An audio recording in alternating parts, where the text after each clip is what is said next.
stakes are high and needs are more complex when running an established consumer products brand. You've got mounting pressures across multi channel sales, complex supply chains, inventory across multiple warehouses, and leadership needs fast, accurate data to make decisions. That's why leading brands partner with Baker Tilly, an accounting firm that specializes in the consumer product space. Their team understands the unique challenges of scaling product-based businesses, whether it's navigating transactions confidently, sales tax compliance, integrating ERP systems like NetSuite, or predictive analytics. Baker Tilly delivers. Discover how Baker Tilly's industry-focused services can help elevate your business. Visit bakertilly.com. All right. Congratulations. You all have made it to the end of the day. And we'll try and make this a little bit fun to keep us all engaged. And before I start, I got to say, Brian, I'm embarrass you in front of everybody. I've known this guy for a long, long time when Mellon was a kid in a dream, and to see where it is today and then hear you speak and really know your business, but be so engaged in the brand and the lifestyle warms my heart, man. All right. So we are going to talk about the future of lifestyle brands today. This is a cohort of brands. When we're talking about lifestyle brands, this is something that is attracting an audience to a brand for a very specific reason. They are into a very specific type of fashion, a very specific type of music, a very specific type of activity, like could be skiing here at Deer Valley. What do I see as how that is going to change in the future and what we all need to buckle up for?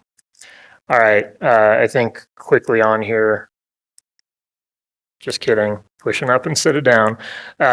Talking about myself real quick. So I am the CEO of Skull Candy right down the street. For those of you that are local, and maybe those of you aren't, you'll see the building on the way out.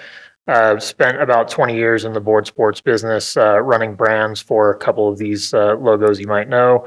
Took a little departure and went up to Silicon Valley, did a tech startup called YoShirt, raised money from Sequoia Capital and a bunch of others, built a mobile app that worked really well, sold that, and then got into private equity. There, the first job was on the operating side with Igloo Cooler Company that many of you may know. Got there and it was about to be owned by a bank, left there and we had sold it to Dometic for $900 million. All right, and then that brings me to Skull Candy. So here as the CEO to take a few years ago what was a business that was struggling a little bit behind the scenes, rebuild that brand and make it a much healthier version of itself. And been there for just over 2 years now. All right.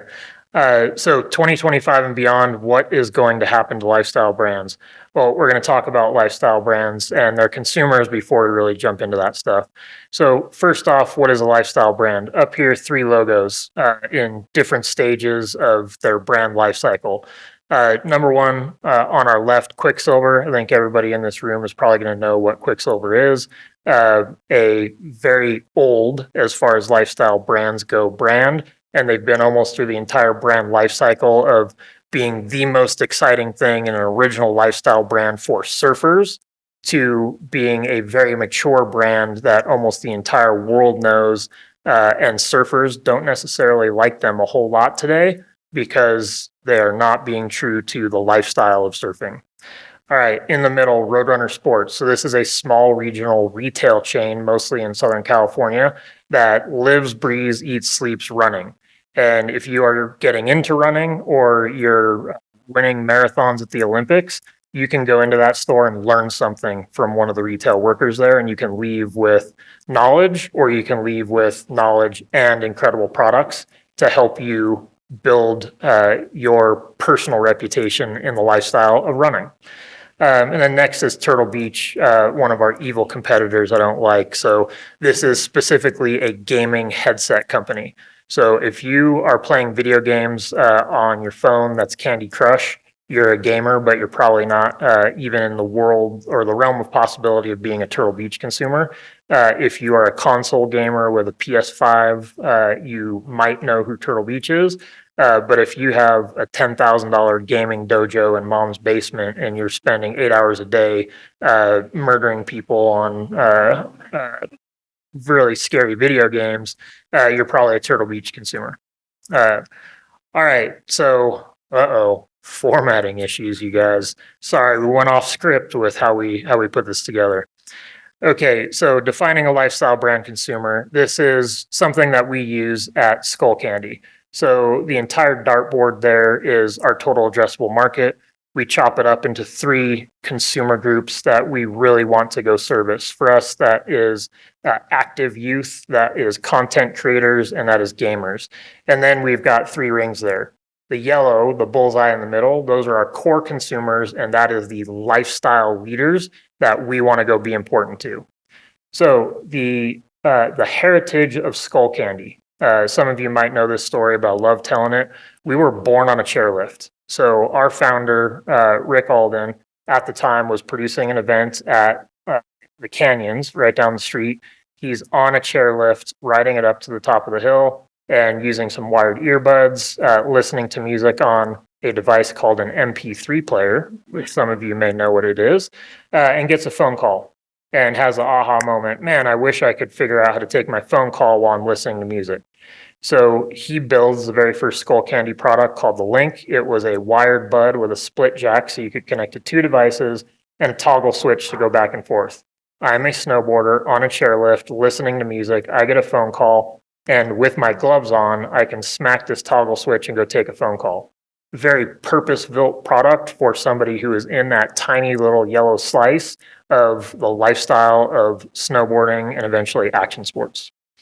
Okay, as we go out into the much broader layers, bigger market, but less interested in the specificity of the lifestyle. So that's where you get active youth. We started and we spend 95% of our brand activation dollars on that tiny little yellow slice that is the board sports lifestyle consumer, but we make all our money in the big blue ring. All right, then we got gamers. You know the drill. Okay, now what do consumers want? So we know what a lifestyle brand is. We know who our lifestyle consumer is now. What do these consumers want? A very big difference, in my humble opinion, between general pop consumers and very specific lifestyle consumers is you're a little bit higher on Maslow's hierarchy of demands here when you're a lifestyle consumer.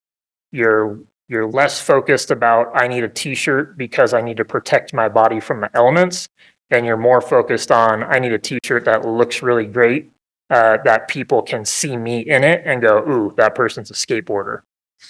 All right, so if you are a lifestyle brand consumer, what are the things that you really, really want that's going to get you to buy a $50 t-shirt versus a $12 t-shirt? Number one is action, something that's going to get your blood pumping. So if I am a skier and you can make me feel the feeling I get going down a Black Diamond run, I want your brand on my t-shirt versus a plain white t-shirt. All right. Number two is comedy. So if you can make me have fun and the type of fun that I experience with my group of friends when I'm going down the Black Diamond run at Deer Valley, I want to buy your $50 t-shirt versus a $12 t-shirt. Sorry about this one, Park City, but it's sex. If I can look attractive enough to a potential mate because I am wearing your logo, I am paying $50 for that t-shirt versus $12 for the boring one. All right, and then last is community. So if I am going to be welcomed into a community because I'm wearing the $50 t-shirt with your logo on it versus the $12 boring one, I'm going to pay that price. All right, now, how do lifestyle brand consumers discover what is important to them? Because this is very, very different than it used to be. And in some ways, very, very much the same. All right, so number one, if I am a cyclist, I often discover your brand by participating in the act of cycling. Wild. All right, if I like music, I'm going to learn about your brand by going to a concert and listening to that music, experiencing it live, and seeing other people that are like me and seeing the brands that they're wearing. All right, if I am a skateboarder, I'm going to discover new brands by walking into a specialty retailer. Uh, if I am, this was funny. I originally shared a presentation like this in Texas, if anybody knows what this GIF is. But what it's meant to be is travel. If I am very interested in a very specific lifestyle and I go see it somewhere else besides where I am every single day, if I'm a skier and I'm at Mammoth Mountain and I come to Deer Valley, I'm going to see a different type of skiing. So I'm going to discover new brands and discover what's important to me. All right, media. And media is very, very different and constantly changing, but there are still things like specialty publications. If I'm very into cars, I can still today pick up a issue of BMW magazine. All right, hey YouTube, where are we at? All right, this is obviously so much more important today. If I'm discovering something and I'm a 13-year-old and just deciding that I like skiing, I can go see an endless amount of content that is old and historical and tells me how we got there. I can see things that happened 30 seconds ago and are shaping tomorrow's culture, all on YouTube. All right, and then sorry, gotta say it, but TikTok, very different types of content and very snackable, but algorithms work very, very well on all these social media platforms. If I'm searching for a lot of skiing, I'm going to get served a lot more skiing. All right, and then last, talking to people. And this is very, very fun. So if I am a new skier and I'm really excited about skiing, I'm going to meet new people that also like skiing and I'm going to talk to them. Those are cool pants. Where'd you get them? Why are all the kids wearing these giant pants when they're on the hill these days? All right. So these are ways that lifestyle brand consumers are going to continue to discover what's important to them, discover new brands, discover new styles of the activity they like, all those things. Okay. And artificial intelligence. All right. I'm sure this was said 1,000 times today, but it is absolutely spectacular. All within our lifetimes, we're going to have our own R2D2s and C3POs that are going to be all knowing and all seeing and help us discover things that we don't know exist yet. All right. So, where do these lifestyle consumers go buy their stuff? What I like about what I'm about to show here is this is basically a holistic view of where people are going to buy their stuff. But the thing to keep in mind is, as lifestyle consumers in the room, where did you used to buy stuff? Where do you buy stuff today? And then eventually we'll talk about what's going to happen in the future. Okay. So I believe this entire slide is talking about soccer. When I was a very young child, I started dedicating a huge part of my life to playing soccer and really started caring about very specific brands that were only made for soccer. Nike all of a sudden started making soccer cleats, and I thumbed my nose at them. You're not a soccer brand. How dare you? How dare you, Nike, come into this space? Adidas is the only real soccer brand. And it was before we started thinking about soccer as a lifestyle. And now there are tons and tons of brands that are very specific to soccer, but Nike has done such a good job in the category that they're going to be considered a lifestyle brand. Okay, so framing this up for soccer, where do lifestyle brands go to buy? A soccer store. Wild. All right, next up, they're going to go to a place in the US called soccer.com. So this was one of the very first e-commerce stores that sold specific soccer merchandise. All right, now all of a sudden you can go to a House of Cleats at Dick's Sporting Goods. Big sporting goods store, small section dedicated to a specific lifestyle. All right, and now we've got Fanatics. Fanatics is a tricky one because this is a third-party marketplace. So Fanatics isn't selling you Adidas cleats, but somebody is selling you Adidas cleats on fanatics.com. Makes it very, very easy for a lifestyle consumer to go to any of these places and get the stuff they want. All right, then we've got Amazon. The biggest beast in the room when you're talking about online, 1P, 3P, any of it. Now I can go to any of those places in the top row and I can price compare on Amazon and make sure I'm getting the best deal as well. Sucks for the little guy when we're talking about lifestyle. All right, now we've got vertical brand sites. So Adidas.com here. This one is, I believe, the TikTok shop. I can go on, or sorry, the eyes are getting bad, you guys. That might be Depop or one of the resellers. It is wild with a young market, which didn't exist 5 years ago. The ideas of sustainability and being able to get products with scarcity, buying secondhand in a secondhand market, very important to lifestyle consumers. All right, and then that one is, sorry, one of those two. The eyes are so bad with TikTok or a reseller. All right, now the whole point here, when I was the very young child in, let's say, 1900s, the only place that I could go buy a very specific brand that I really loved was one of these 8 channels. Today, and not just today, but only within the last 3 years, this landscape has radically changed. So, what does that tell me about the future? We can expect consumers to be able to buy whatever they want, wherever they want, whenever they want, and have it immediately. They're also going to have the visibility to every single price of every single product in every single place. So, lifestyle brands, we got to be ready for that. All right, the importance of innovation for the future of lifestyle brands. This is a very innovative product that Nike has made, and it really helps runners who are lifestyle runners, not just a casual runner. I want the newest, best, coolest thing that's going to help me do what I do better. Or if you're a jogger, you can go buy Dad Force Ones over here, and they're definitely going to help you get the job done. All right, why is innovation important to lifestyle brands? That's why. They both do the exact same job. One of them is going to make a whole lot more money, a whole lot more margin as well, which is going to allow lifestyle brands to go invest back into the lifestyle and build the community that they want to continue to build. All right, now we've got important trends to consider. Number one, hippies stinking up the joint. The community. People's bonds together are so important, and they will only continue to get more important in the future when things are scary. And you're already starting to see a lot of ideas come out in media and with your friends group. Hey, you know what? You don't need 1,000 friends. You need a small amount of really, really good ones.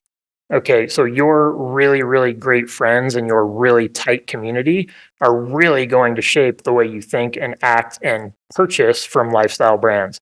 As the brand owners, we got to know that, and we got to be really authentic to those communities. All right, this is a chart I'm sure everybody can read, but this is the share of purchasing done over the internet versus in physical retail. This trend does not lie. More and more people that are lifestyle brand consumers that you think and hope and wish are going to go into specialty retail stores are going to continue to not do that. The stores themselves, the best ones, will rise to the top, and you want really great relationships with those specialty retailers, and you want to really have the showroom relationship with them, get your best products with the best stores that have the greatest brands in those communities over on the left. But also know you're going to do more and more of your sales.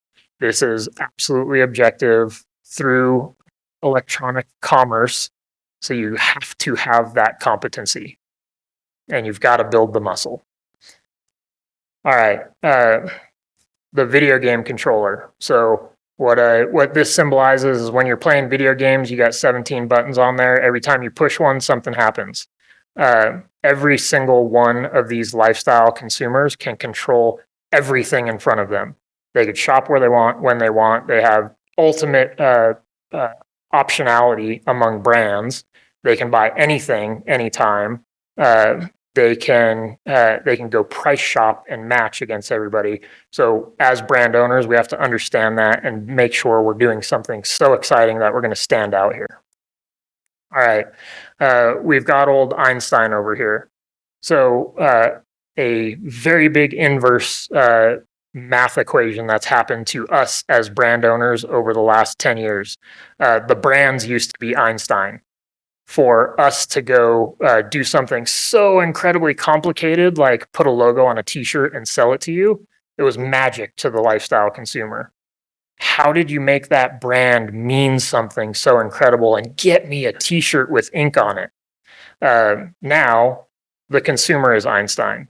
And we have to understand that they have access to all the information all the time. And we got to really be on our game to convince Einstein to pay $50 for a t-shirt that really is worth 12. All right. And then last is speed, speed, speed. The market moves at the rate that we've never seen. Consumers, when we're talking about lifestyle consumers, they do tend to be a little bit younger and they're finding their path in life and finding what they really like. So they become these lifestyle consumers. But again, myself back in the 1900s, when I was very, very interested in soccer, the only access I had to it other than playing it was watching one game a week on one network that carried it in the US. Now, every single child on earth has access to every single child on earth through their mobile phone and unlimited amounts of content. And every single one of us has just lived through the last 6 days of the roller coaster of our tariff situation. And we have stayed up to the minute with data that's happening and how it impacts our business and what we're going to do. Wild how fast things happen. We've got to be faster. All right. Now, this is essentially, we went from the brand to the consumer. We used to be Einstein. Now the consumer is Einstein. A consumer, not a brand, a consumer can decide to become the brand today. When we go back to the Quicksilver example, they were once $1 billion brand. This year, they might do around 200 million. This was not somebody else coming in and taking $750 million a share from them. This was what I like to call death by 1,000 paper cuts. If you are a social media influencer with 50,000 fans, you can be a brand tomorrow. You can go source product on Alibaba. You can spin up a Shopify store, and you can get consumers to purchase your product through social networks that you do not have to pay for when you have a small following. If me as one person can go take $10,000 of share from Quicksilver, I don't know that we'll ever find another Quicksilver when we have lifestyle brands with the media now being the people. All right. And this is the caveman. So I'll talk really fast and I'll say how all that stuff is possible. And not only is it possible, but it is so easy to do. Even a caveman can do it. All right. So now what I see happening, Quicksilver used to be $1 billion business. Now we've got 100 brands that are all going to be $10 million businesses like that, which replace a Quicksilver. Completely new media landscape, completely new channels of commerce. The exact same ways they connect to lifestyle consumers, but two very different things have changed. The way that these consumers are creating their content and delivering it to the end consumer, and then the scale at which they're doing it. No, two people are very happy owning a $10 million business. So people are not thinking like, I'm going to start a $1 billion t-shirt company tomorrow.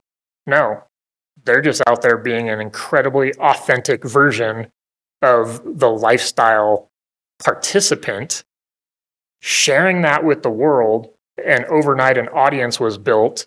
And now one of the ways they're going to go create revenue is with merch. And that becomes a $50,000 business overnight.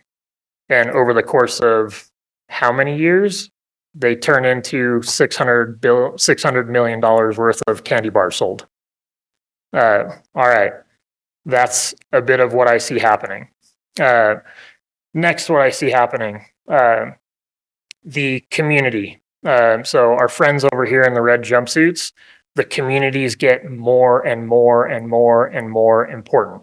I also think they're going to get fractionalized. We have all these little niches. Quicksilver was surfing. Today, there's 1,000 different types of surfing and very, very small niche groups of people that really care about this tiny little part of surfing. If you want to be $1 billion brand, you have to find a way to authentically communicate to all of them. Good luck. If you want to be a $10 million brand and you can communicate with a small group, you're probably going to be able to do that pretty easily. All right. And then over on your right here. So this is a wild one to me. And this is an interesting example of is anybody still going to be able to create $1 billion brand? Absolutely. So Crocs, the most ridiculous shoes on the face of the earth, somehow they become a very large business because they're very comfortable. They become trendy. I think they've gone past the trend curve and they're an acceptable form of footwear for a huge, huge market. But they don't want to be dorky. They want to be really, really cool. How do they keep or how do they build a sense of fashion within Crocs, like legitimate fashion, not ha ha ha, that's funny Crocs? So the gentleman sitting down is named Salehi Bembury. He is one of a very small group of people that literally has control over what will streetwear fashion be next year. Crocs hires him. Come make some shoes for us. So now we're giant, giant Crocs, but a small part of us is so, so authentic to the streetwear consumer that not only are they taking us seriously, but they are buying our product on secondary markets for 2 and 3 times the price because there's a scarcity model and it's attached to somebody who is so authentic to a lifestyle consumer. The same time that they are dorky and $10 at Ross, they can sell a $500 product for a streetwear consumer. There's a magic model there I see happening to be $1 billion brand, but phenomenally authentic to a lifestyle consumer. All right. So, in summary, what is so important and what do we all need to take away about the future of lifestyle brands? The lifestyle itself becomes so much more important, and you must maintain authenticity. Consumers will be able to sniff it out in a second and say, you know what? I don't need Quicksilver anymore. Next is the consumers and the community. A very, very defined vision of who your target consumer is and be so phenomenally authentic to them, but also invest in their community and help push it forward. Next up is communications. So it's still going to be the same message that Quicksilver had 50 years ago when they were the most authentic surf brand. Only the channels are changing of how the communication happens. Has to be authentic, but how are we communicating with the tactics of communication we didn't 20 years ago? All right, then marketplaces. People are still buying stuff more than ever. They're just buying it through different channels. So there is a channel that isn't invented yet. Make sure you're there right when it starts because it could be very, very important to us in the future. And then last, as always, to be a valuable brand, defensible IP. If Nike can put behind the $300 shoe and people really, really love that, it's going to be more and more valuable in the future. So the last thing, lifestyle, business, we've got relations. In the future, what I believe is the complexity of operations moves at the speed of lightning and all the changes that always happen will be table stakes. If you cannot build a product for a phenomenally low cost, get it transported around the world anywhere it needs to be, exactly when it needs to be there, get the message out to the consumer all within a defined budget, et cetera, et cetera, et cetera, you will lose because that stuff is very easy to do and will only get easier. So if you don't have competency there, you lose before you even start. The people like Salehi Bembury become more and more and more valuable to lifestyle brands because they are the differentiators that make us authentic, push culture forward, and the consumer gravitates towards. That's all I got. Questions for Brian. Hey, so I think that you've 100% diagnosed like the direction of just brands generally. It's consolidation to fragmentation, right? A lot of like micro businesses, small businesses. Skull Candy's been through some stuff. Skull Candy is, I think it was $500 million when it IPO'd or something. How do you adapt to this? What's that? No, it was not. Right. How do you adapt to this? What does Skull Candy do in this environment? What are you doing to react to the changing trends? Okay.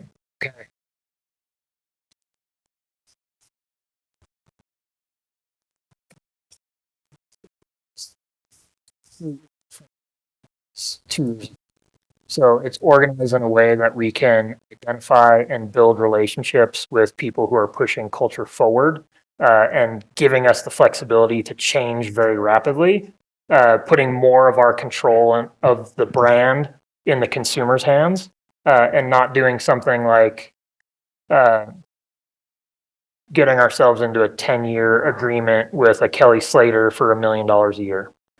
So more agility, but closer to the consumer. We have retooled the supply chain, so we have more leverage over our suppliers, while also a better partnership with the suppliers. So we've taken a 24-month product development cycle and changed that to 12.